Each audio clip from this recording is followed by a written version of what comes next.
bien. No sé si Laura se va a incorporar y otros compañeros más se van a ir incorporando.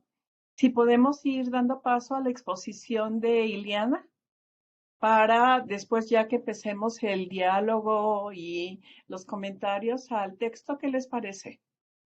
Como Son las quieres. Ujú. 12 con 5 minutos casi. ¿Quieren que iniciemos? ¿Les parece bien? Sí. Ujú. ¿Sí? Sí. Para dar tiempo un poquito más para los comentarios y las sugerencias, ¿sí? Un poco Ok. más para la charla. Ujú. Sí, Liliana, claro. ¿qué Ujú. dices? ¿Lista? Sí, sí, como ustedes quieran, sí, sí, por supuesto. Nada Muy más bien. déjenme. Liliana nos envió un texto, ¿sí? Sobre Emiliano Busto y le puso subtítulo Derroteros de un empleado liberal de la Secretaría de Hacienda. Aquí ya lo vemos. Ahí está. Inicia, Ileana, por favor, tienes el tiempo, no hay límite de tiempo. Ah, ok. Pero la verdad es que me gustaría sobre todo escucharles a ustedes porque, a ver, les voy a contar un poco sobre este trabajo. Yo Eh, empecé, como bien saben, me he dedicado al estudio de la administración, de la gestión administrativa del Imantur. Y una de las cosas que noté fue cuando estaba haciendo este trabajo que buena parte de todas las cosas que hacía Limantur, obviamente no eran una creación original de él, pero sí, digamos, tuvo las condiciones para poderlas desarrollar y consolidar. Entre esas, por supuesto, todos los planes que había establecido Matías Romero, etcétera. Pero también como de estos funcionarios que no son necesariamente funcionarios, digamos, como de primera fila, más bien son funcionarios de pues de siguiente nivel en términos jerárquicos de la administración pública. Y uno de ellos es Emiliano Busto, que seguramente muchos de ustedes conocen, pero yo me empecé a centrar en él justamente porque vi que empataban perfectamente, digamos, como las ideas de Emiliano Busto con los proyectos concretados del Imantur. Entonces dije, bueno, este señor es importante porque justo empieza a delinear toda esta, no toda, pero sí buena parte de las ideas generales que van a establecerse justo ya a finales del Porfiriato, que justamente le van a dar solidez a la administración pública y a la eficiencia del servicio público en términos fiscales durante el Porfiriato. Entonces, en ese caso, también la vida de Emiliano Busto, como pudieron ver, es una vida que básicamente por eso le puse ese título, porque es un empleado liberal desde siempre, pues, ¿no? Desde mediados del siglo XIX, ya estamos viendo a Emiliano Busto como una persona que está interesada y que había abrazado la causa liberal, en buena medida, primero, y esto también va a delinear su propio pensamiento, porque primero va a estar en la comisaría de Guanajuato y posteriormente se va a intervenir, digamos, en los cuerpos del Ejército Reserva y del Norte, justamente cuando, después del supuesto, bueno, no es supuesto, del triunfo liberal, pero que después va a devenir en la invasión francesa, ¿no? Entonces, y justo va a tener esta actuación durante la Guerra de Reforma, que como bien sabemos es un periodo en donde se hace justo un montón de transformaciones en cuanto a la administración pública, no solamente, digamos, en términos de la separación de iglesia y Estado. En ese sentido, ya en 71 justo uno de sus principales, pues yo, maestro y colaborador e incluso amigo va a ser Matías Romero, que pues también todos lo conocemos bien. Es más conocido, siento, Matías Romero en su faceta de diplomático y que de secretario de Hacienda, ¿no? Entonces, como secretario de Hacienda también tuvo muchos aciertos, ¿no? En términos de, inspirado en buena medida en los lineamientos de la administración pública estadounidense. Eh, Entre ellos, por ejemplo, el establecimiento del impuesto del timbre, que fue justamente Matías Romero quien inspirado en la arquitectura fiscal de los Estados Unidos, bueno, lo establece en México en los años 70. Entonces, en ese caso, Emiliano Busto, digamos, tiene al profesor liberal, ¿no?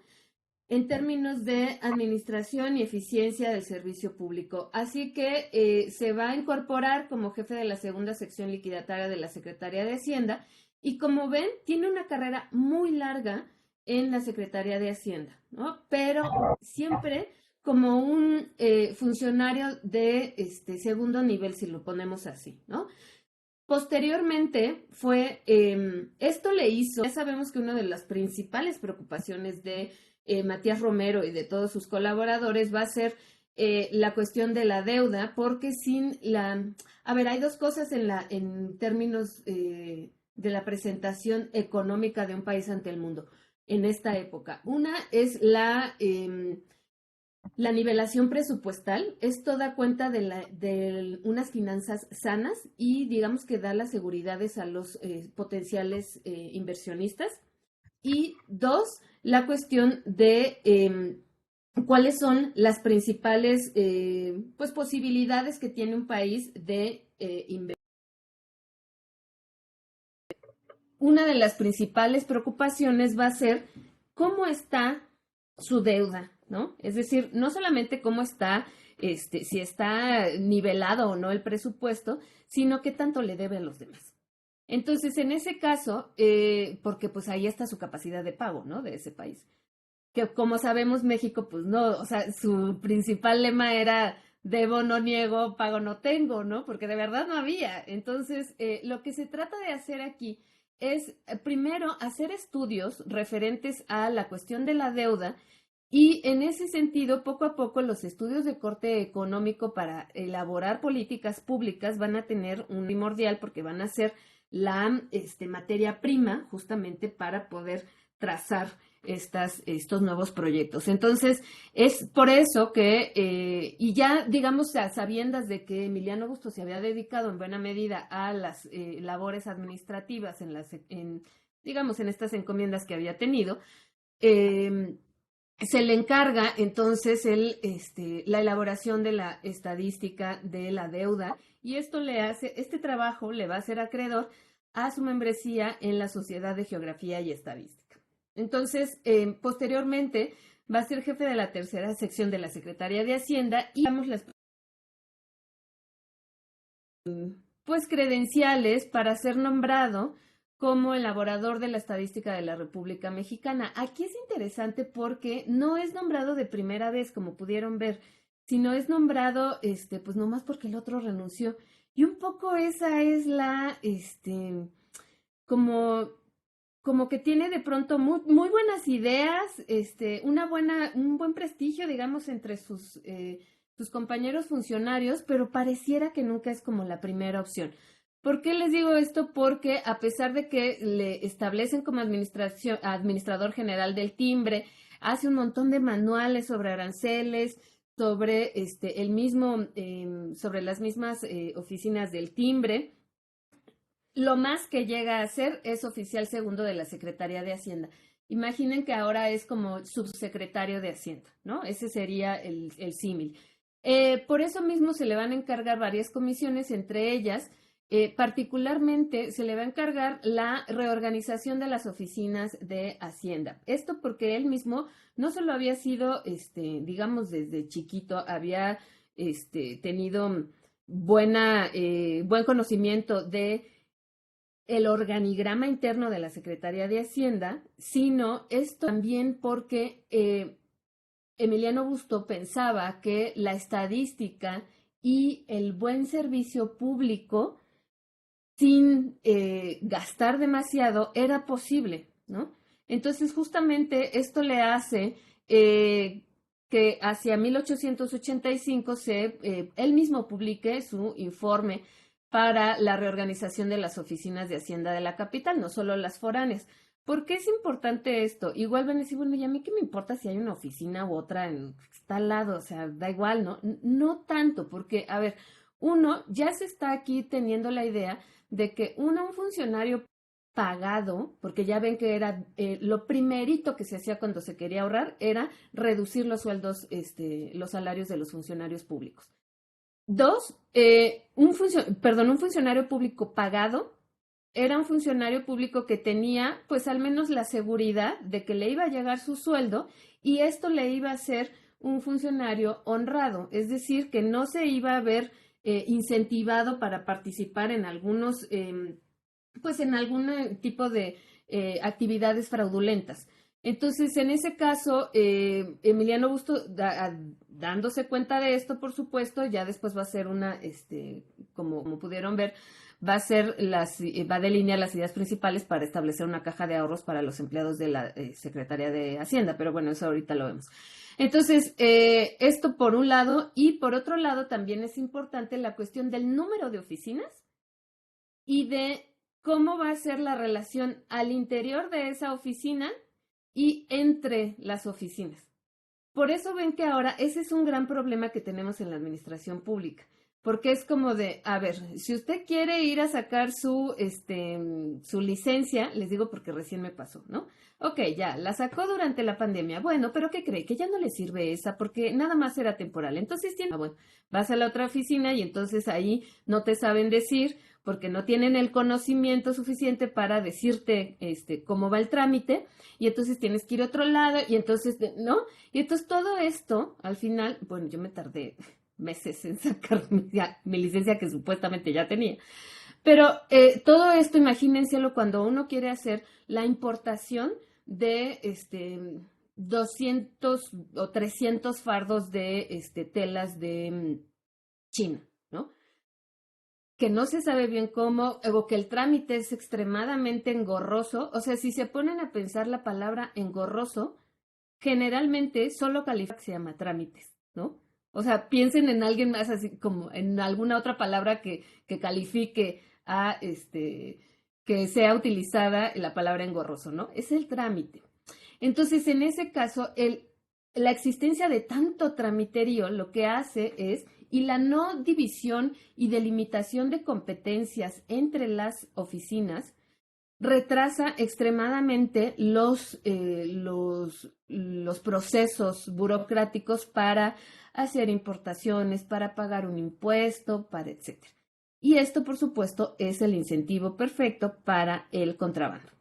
Además, acuérdense que que sobre todo cuando hay, digamos, mayores instrumentos para perseguir el contrabando, son todavía más sofisticadas las formas para incidir en él, ¿no? O sea, desde hacer un túnel hasta meter contrabando en panzas de los animales. O sea, la gente de veras tiene una inventiva para contrabandear tremenda. Y esto porque una de las cosas que decía Matías Romero es que los impuestos son extremadamente elevados y los trámites son una monserga, básicamente, ¿no? Entonces, lo que menciona, lo que trata de hacer Emiliano Busto, incidir en hacer mucho más eficiente el servicio público, apoyar al servidor público para que esto se pueda ver reflejado en la recaudación. Entonces, en ese sentido, por eso es que se le manda a la feria perdón, no es feria, la exposición de París en 89 y presenta su trabajo La Administración Pública en México, breve estudio comparado entre Francia y México, y básicamente pues se gana un premio. Entonces, bueno, regresa Emiliano Busto, pero es interesante porque una vez que Limantour va a... Ay, permítanme un segundo. Están tocando la puerta. Perdónenme, por favor. Tengo que atender esto, perdón.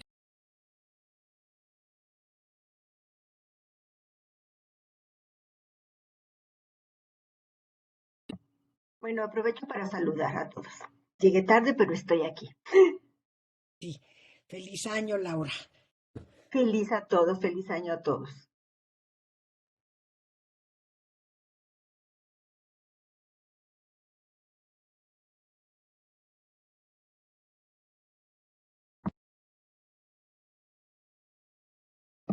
Creo que Rosario está hablando, pero no se le oye.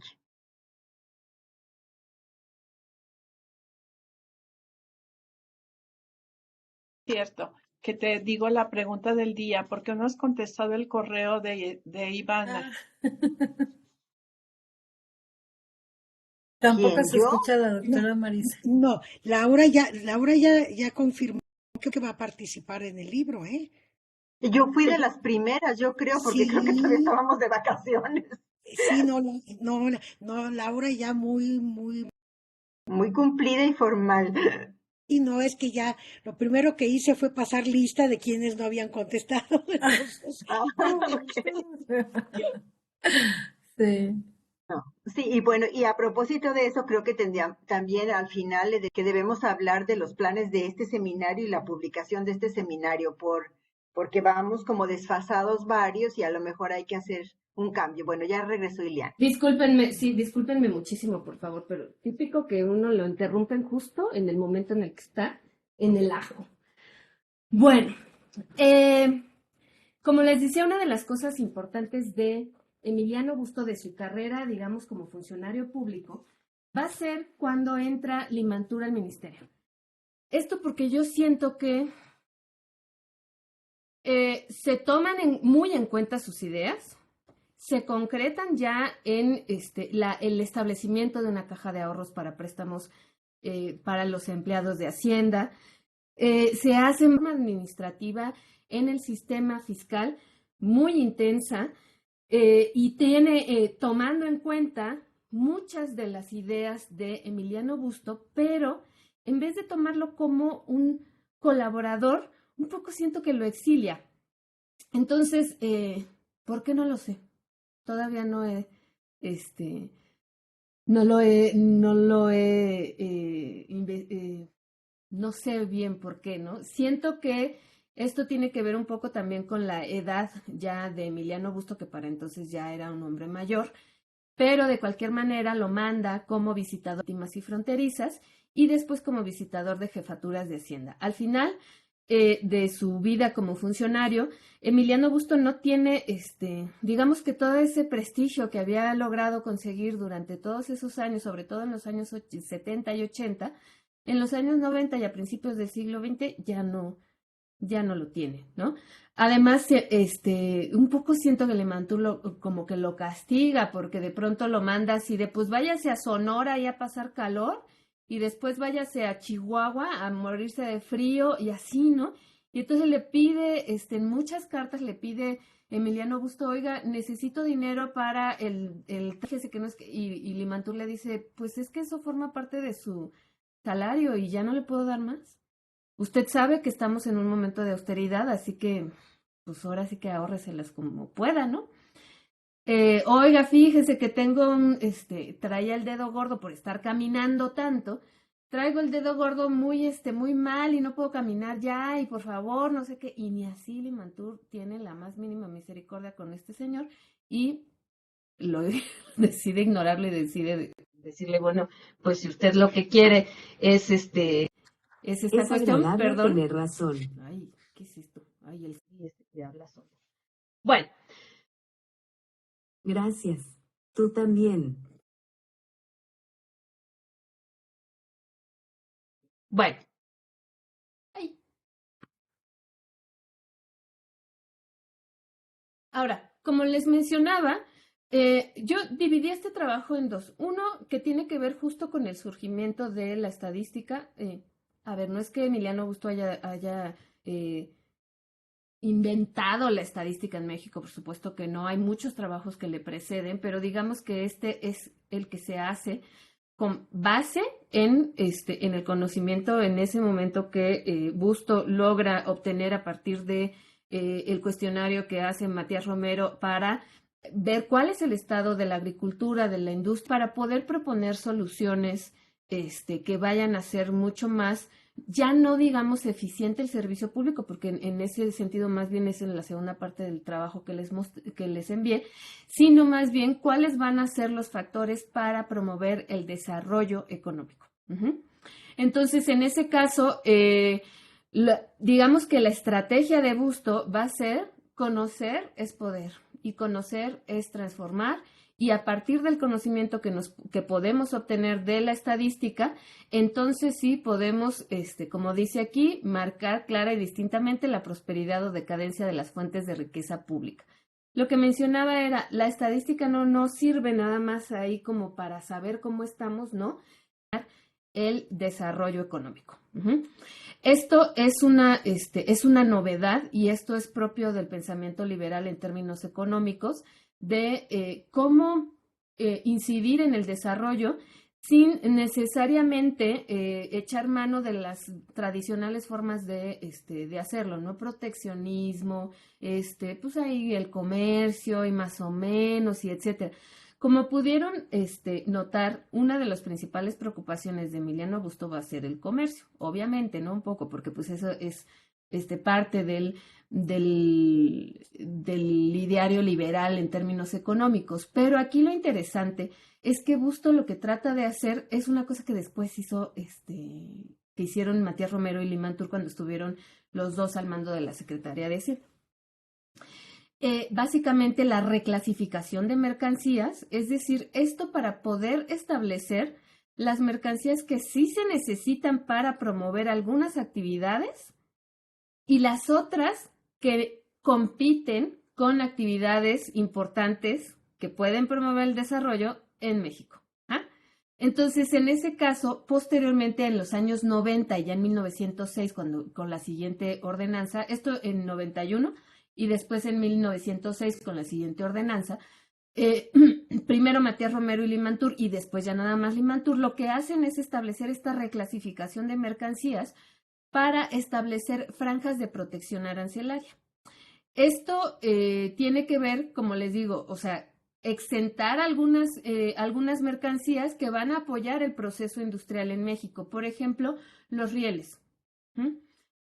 Los durmientes. ¿Por qué? Porque se necesitan justo para establecer el tendido de vías férreas, ¿no? O cierto tipo de tornillos que se utilizan en las despepitadoras de algodón, pero no la despepitadora de algodón, o sí ¿no? Entonces, esto lo que hace es esta reclasificación de mercancías que les digo, la plantea primero Emiliano Busto y posteriormente lo que hace es ya se establece como un plan así ya muy sistemático durante la gestión de Romero y de Limantur en los años 90. En cuanto a la agricultura, lo que menciona es hay que modernizarla con la importación de mercancías, de maquinaria que obviamente va a estar exenta de impuestos y resalta la importancia de las vías de comunicación. Acuérdense que en los años 70 no hay todavía, ni siquiera está terminado el ferrocarril México-Veracruz. Se va a terminar hasta 72 y ahí más o menos, ¿no? Pero digamos que aquí es el que está ahí más nada más de algún tendido de vías férreas, pero en realidad no es un sistema de comunicación como tal. Se va a desarrollar ya más centrado en el 19, como bien sabemos, hasta los años 80 y en los 90, ¿no? Particularmente en el 84 con el ferrocarril central y con el ferrocarril nacional en donde invierten los estadounidenses. Entonces, pero destaca mucho esta cuestión de la inserción de México al mercado internacional a partir del establecimiento de vías de comunicación y que en este momento van a ser los ferrocarriles, por supuesto. Después también y aquí es un plan que ya tenía, digamos, Matías Romero, que va a ser la inserción al mercado internacional por vía de la exportación de de artículos agropecuarios, particularmente agrícolas como el azúcar, café, cacao, algodón y tabaco. Esto lo que va a hacer es que también va a estar delineando el modelo primario exportador. Se llama primario exportador porque se refiere al sector primario y que justo se exporta. Este modelo económico se va a desarrollar a partir de la primera globalización que empieza de 1870 a 1914 hasta la Primera Guerra Mundial en casi todos los países de Latinoamérica, incluso hasta en los Estados Unidos, una vez que ya empieza la explotación del petróleo, etcétera, pero también en los Estados Unidos, digamos que tienen desarrollo, ¿no? Todo esto para Busto es muy necesario porque se va a ver entonces como los factores principales para poder promover la producción y el consumo interno, ¿no? Esos son los factores de desarrollo. Ya no es igual en una de esas sí tenemos un golpe de suerte y entonces, no, es digamos ya planeación a partir de la elaboración de estadísticas. Por eso es que era tan importante para Emiliano Busto el establecimiento de una oficina central de estadística. Esta se va a establecer justamente en los años 80, ¿no? Ya, es importante esto porque básicamente la relación al interior, la jerarquización de funciones al interior de una oficina y la relación entre oficinas del mismo ramo es importante para poder hacer eficiente la administración pública. Particularmente aquí el pleito va a ser entre la Tesorería y la Secretaría de Hacienda. Porque en los primeros años del México independiente, la Tesorería decían que era como una especie de monstruo y la Secretaría de Hacienda, pues como que no hacía mucha cosa, ¿no? Pero no se había definido cuáles eran particularmente las funciones y facultades de cada una de ambas oficinas, que no es una oficinucha cualquiera, o sea, se refiere justamente a aquellas oficinas que van a administrar todo el erario público. Entonces, es importante mantener esta división muy clara entre las facultades que va a tener una y otra, ¿no? Entonces, en ese sentido, se establece en el reglamento de 1881 que va a ser un reglamento que va a ir delineando ya más claramente las facultades de la tesorería con respecto a su división administrativa de la Secretaría de Hacienda. La tesorería se va a convertir en una oficina distribuidora, y la Secretaría de Hacienda en una oficina recaudadora. ¿Ah? ¿A qué se refiere esto? A que la tesorería entonces nada más va a pagar. No va a hacer nada más que eso. Entonces uno dice, bueno, normal, ¿no? No era normal en finales del Porfiriato, no era nada normal porque los tesoreros hacían lo que querían un poco, siempre estaban en esta lucha de poder entre los tesoreros y los secretarios de Hacienda, no se dejaban hacer cosas, etcétera, ¿no? Entonces lo que trata de hacer Emiliano Busto y por supuesto, Matías Romero, es establecer esta división entre las funciones de cada una de las instituciones. Por otro lado, también es importante tener orden en la información.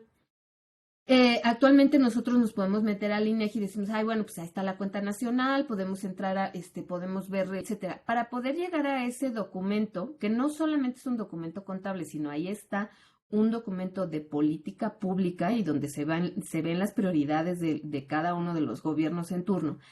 En ese caso es importante aquí porque obtener la información era un problemón para la administración federal. Acuérdense que uno de los principales problemas que va a enfrentar México en el siglo XIX es el regionalismo y los estados no quieren colaborar con la federación. Si no quieren colaborar en términos económicos, mucho menos van a mandar sus cuentas, ¿no? Hombre, pues menos, ¿no? Y en una cuestión de lucha de poder también, ¿no? Como bien sabemos. Entonces, en ese sentido, se trata de establecer un orden a partir del establecimiento de varias cosas. Formatos, que igual dicen, bueno, ¿qué es tan importante un formato? Sí, porque anteriormente cada quien entregaba las cuentas como se le daba la gana. Y entonces imagínense que eso, pues a la hora de querer hacer una cuenta general, pues no se puede porque uno puso una cosa acá, el otro acá, ¿no? Entonces es muy difícil. Entonces se hacen formatos, después se establece el sistema de contabilidad doble. Estas de administración pública porque durante la colonia y en las primeras décadas del México independiente todavía se llevaba a cabo el sistema de debe y haber. El debe no necesariamente es el egreso, pero bueno, pongámosle que más o menos, pero el haber es lo que tiene que haber, pero no necesariamente en efectivo en una oficina, sino lo que tendría que haber si me hubieran pagado esto, y esto, ¿no? Entonces no necesariamente está reflejando el estado real de una oficina. Lo que se hace aquí entonces es definir, no, ahora sí ya va contabilidad por partida doble, ingreso y egreso. Ya, o sea, ya no van a estar con que igual y tenía yo esto y entonces me lo van a... No, ya, ¿no? Y por otro lado, establecer las cuentas particulares de cada dependencia, es decir, poner orden, ¿no? Y aquí sí ya se está delineando mucho esta cuestión del orden y progreso. La otra cosa es apoyar a los empleados de Hacienda y otra cosa bien importante que lleva a cabo Limantur, esto sí ya con todo, la moralización del personal de la Secretaría de Hacienda. ¿Por qué? Porque se creía honradez de un funcionario público dependía el éxito de los dineros de la federación y del país entero, ¿no? Uno de los principales problemas que tenían los funcionarios públicos eran dos. Uno, les gustaba mucho beber, y dos, jugar juegos de azar o de gallos o lo que fuera. El problema con los ludópatas es que si no tienen, digamos, de pronto distinción entre los ingresos propios y los ajenos. Entonces, muchas veces echaban mano de las cajas de la administración del timbre que estuvieran administrando y la echaban a los gallos o a los toros o lo que fuera. Entonces, obviamente van detrás del erario público. Después, simplificar el despacho de los negocios, les digo, la tramitología. Ustedes lo pueden ver ahora que todavía sigue siendo un problema, porque ¿a poco no en el SAT nos dicen, a ver, mire, usted ya nada más píquele aquí, así de veras, ya píquele aquí y ya se hace su declaración anual. Así de veras, por favor, se lo rogamos, nada más hágale así, ¿no? Porque se trata de simplificar para que el contribuyente entonces ya no tenga este rollo de decir, ay, no, qué fastidio estarme yendo al SAT y estar, horas formado y luego no. Esto, como ven, todavía sigue siendo una preocupación de la administración pública, hacer mucho más simple el despacho de los negocios. Y, por ejemplo, también se establecen la eliminación, porque antes se establecían algunos trámites por cuatriplicado. Y tampoco era que uno sacara la copia ahí luego, ¿no? Que la tuviera ahí en la oficinita. No, pues imagínense la copia un poco, ya fuera a mano, o la otra que sí se empieza a utilizar mucho ya en esta época en máquina de escribir, ¿no? Entonces, pero eso tarda, y entonces no sabe uno qué tanto está el comerciante, la importadora, tardarse ahí 1000 horas en lo que la administradora hace los 4 juegos de la factura aduanal que tiene que presentar a la otra oficina, y entonces, ¿no? Entonces esto es muy importante, les digo, para eficientar la administración pública. Después se va a establecer también la preocupación por la unificación de labores de un mismo género. La Dirección General de Aduanas se va a establecer en 1902, ya como una dependencia que es de la Secretaría de Hacienda, pero que tiene esta concentración de los negocios y de estas labores de cuestiones. Como pueden ver, Emiliano Busto, básicamente su vida, lo que hace en su vida pública es representar los principios rectores de la administración pública liberal. Uno, ahorrar sin que el servicio público se vea afectado, o sea, que sea un buen servicio público. 2, formar las estadísticas como mecanismo para la elaboración de políticas públicas que fomenten el desarrollo de la riqueza nacional. Y 3, la eficiencia administrativa para la consolidación de un Estado fuerte. Porque un Estado que es eficiente en la recaudación de sus impuestos es al mismo tiempo en términos económicos, ¿no? Entonces, pues yo lo dejaré